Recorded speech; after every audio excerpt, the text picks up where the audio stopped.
जय भीम दोस्तों, नमो बुद्धाय। आज जो 22 प्रतिज्ञाओं को लेकर देश में सवाल उठाए जा रहे हैं कि हमारे देवी देवताओं को कुछ बोला जा रहा है और इससे हमारी भावनाएं आहत हो रही हैं। तो मैं आपकी जानकारी के लिए बता दूं कि यह किसी धर्म की भावनाएं आहत करने के लिए नहीं है।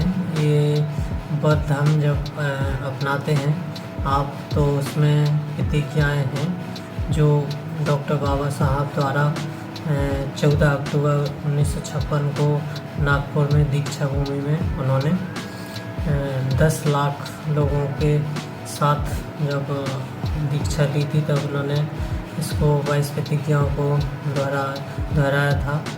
और इसके माध्यम से लोगों को यह बताना था कि आप अगर इस धर्म को अगर अपनाते हैं तो आपको पहले का जो कि आपका धर्म रहा हो तो वो आपको छोड़ना पड़ेगा। या जैसे कि आप हिंदू धर्म में हैं तो वो आपको हिंदू धर्म को छोड़ना होगा, और अगर बौद्ध धर्म अपनाते हैं तो ये 22 प्रतिज्ञाएँ आपको अपनानी होगी। तो ये सवाल नहीं है कि किसी की भावनाएं आहत हो रही हैं। सवाल ये है कि आप जिस धर्म में अगर जा रहे हैं तो उसमें आपको क्या मिलता है। तो जो अभी दिल्ली में कार्यक्रम में बाबा साहब के पोते राजरत्न अम्बेडकर जी द्वारा जब बौद्ध धर्म की ये 22 प्रतिज्ञाएँ दिलवाई गई, तब वहाँ पर बहुत सारे लोग इसमें धर्म के लिए आए हुए थे, और वहाँ पर करीब 10,000 लोगों ने इसकी शपथ ली। और इसमें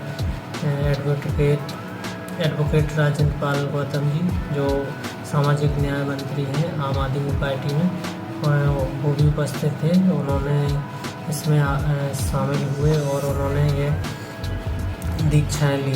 तो ये जो है ये लोगों की व्यक्तिगत स्वतंत्रता है, बाबा साहब के द्वारा जो दी गई है कि आप किसी भी धर्म में जाकर और किसी भी धर्म को आप मान सकते हैं।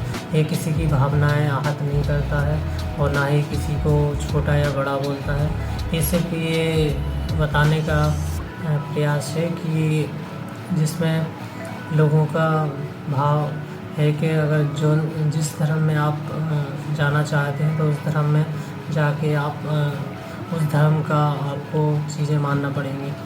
तो ये 22 प्रतिज्ञाएँ हैं जो बौद्ध धर्म को मानने के लिए ये अपनाई जाती हैं, ताकि लोगों को ये पता रहे कि आपको जो पुरानी चीज़ें हैं वो नहीं माननी है, और आपको इस धर्म के जो नियम और कायदे कानून हैं वो मानने हैं, इसमें सभी को समान और स्वतंत्रता का अधिकार है और स्वयं को उसको चुनने का अधिकार है। और ये संविधान हमें ये अधिकार देता है कि लोग जिस भी धर्म को मानना चाहें वो माने, और जिस धर्म को नहीं मानना चाहते वो नहीं माने। तो ये लोगों की व्यक्तिगत स्वतंत्रता है। तो इस पर ये सवाल नहीं उठना चाहिए कि उन्होंने किसी धर्म को गलत कहा या कुछ बोला। तो ये लोगों को समझना चाहिए कि ये बाबा साहब द्वारा जो अपनाया गया था, ये 1956 में अपनाया गया था। इसके बाद जब भी ये समारोह होता है तो उसमें ये बौद्ध धर्म को अपनाने के लिए 22 प्रतिज्ञा ली जाती हैं। तो ये सारा प्रोसेस होता है बौद्ध धर्म के अपनाने के लिए। तो इस तरीके की ये जानकारी उसमें दी जाती है। तो इसी तरह ही ये सारे उसमें कार्यक्रम किए जाते हैं, और उसमें इसी तरीके से पूरी दीक्षा ली जाती है। तो ये किसी के धर्म को आहत या किसी को गलत नहीं मानता है। और आप अपने ही दो नहीं, सीधे 10 लाख लोगों द्वारा बौद्ध धर्म को अपनाया गया था, और ये बहुत ही बड़ी संख्या में लोगों ने बौद्ध धर्म को अपनाया था। और इसका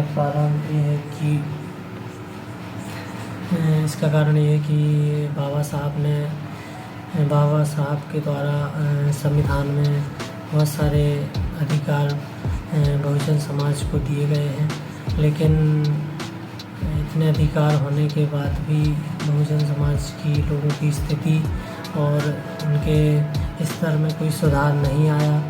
तो उन्होंने इससे आहत होकर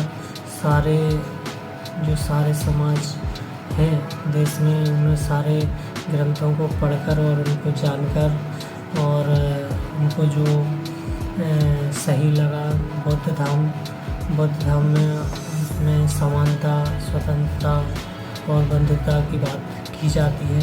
तो इस प्रकार उनको बौद्ध धर्म का जो धर्म है वो उनको पसंद आया और इस वजह से उन्होंने बौद्ध धर्म की दीक्षा ली और तो इस जातिवाद से मुक्ति दिला सकें। और इस वजह से उन्होंने 14 तारीख को अशोक विजयदशमी के दिन नागपुर में 1956 में ये बौद्ध धर्म की दीक्षा ली थी। तो जो भी धर्म आप अपनाएं तो वो पूरी तरह से उसी में रहें।